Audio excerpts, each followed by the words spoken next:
ನಮಸ್ತೆ ವೀಕ್ಷಕರೇ, ನಾನು ಈ ದಿನ ಶುಂಠಿ ಟೀ ಅಥವಾ ಜಿಂಜರ್ ಟೀ ಯಾವ ರೀತಿ ಮಾಡೋದು ಅಂತ ತೋರಿಸ್ತಾ ಇದ್ದೀನಿ. ತುಂಬ ಸುಲಭವಾಗಿ ಹಾಗೆ ತುಂಬ ರುಚಿಯಾಗಿ ಶುಂಠಿ ಟೀ ಯಾವ ರೀತಿ ಮಾಡೋದು ಅಂತ ನೋಡೋಣ.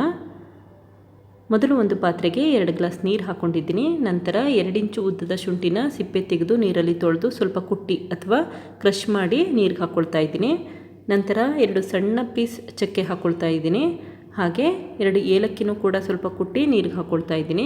ಈ ಮಿಶ್ರಣನ 5 ನಿಮಿಷ ಕುದಿಲಿಕ್ಕೆ ಇಟ್ಕೊಂಡಿದ್ದೀನಿ.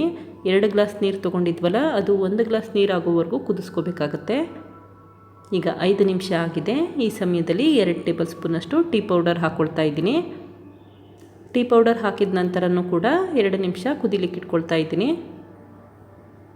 ನಿಮಗೆ ಶುಂಠಿ ಟೀ ತುಂಬ ಸ್ಟ್ರಾಂಗಾಗಿ ಬೇಕು ಅಂತ ಅಂದರೆ ಶುಂಠಿ ಪ್ರಮಾಣ ಜಾಸ್ತಿ ಮಾಡ್ಕೊಳ್ಳಿ, ಅಥವಾ ತುಂಬ ಲೈಟಾಗಿರಲಿ ಅಂತ ಅಂದರೆ ಶುಂಠಿ ಪ್ರಮಾಣ ಸ್ವಲ್ಪ ಕಡಿಮೆ ಮಾಡಿಕೊಂಡು ಟೀ ಮಾಡ್ಕೊಳ್ಳಿ.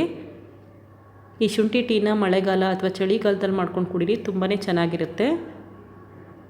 ಈಗ 2 ನಿಮಿಷ ಆಗಿದೆ. ಟೀ ಪೌಡರ್ ಕೂಡ ಕಲರ್ ಬಿಟ್ಟು ನೀರಿನ ಬಣ್ಣ ಕೂಡ ಸ್ವಲ್ಪ ಬದಲಾಗಿದೆ.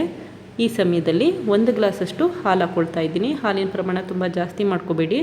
2 ಗ್ಲಾಸ್ ನೀರಿಗೆ 1 ಗ್ಲಾಸಷ್ಟು ಹಾಲಿದ್ರೆ ಸಾಕು. ಈಗ ಇದನ್ನು ಮಿಕ್ಸ್ ಮಾಡ್ಕೊಳ್ತಾ ಇದ್ದೀನಿ.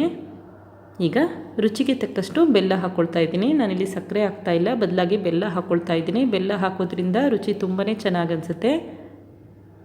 ನಿಮಗೆ ಶೀತ ಅಥವಾ ಕೆಮ್ಮು ಅಥವಾ ನೆಗಡಿ ಆಗಿದ್ದರೆ ಆ ಸಮಯದಲ್ಲಿ ಈ ರೀತಿ ಶುಂಠಿ ಟೀನ ದಿನಕ್ಕೆ 2 ಬಾರಿ ಅಂತ ಮಾಡ್ಕೊಂಡು ಕುಡೀರಿ.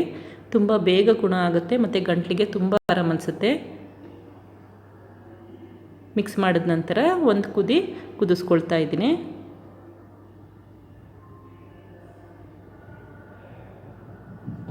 ಈಗ ಶುಂಠಿ ಟೀ ರೆಡಿ ಆಗಿದೆ. ಇದನ್ನೀಗ ಫಿಲ್ಟರ್ ಮಾಡ್ಕೊಳ್ತಾ ಇದ್ದೀನಿ.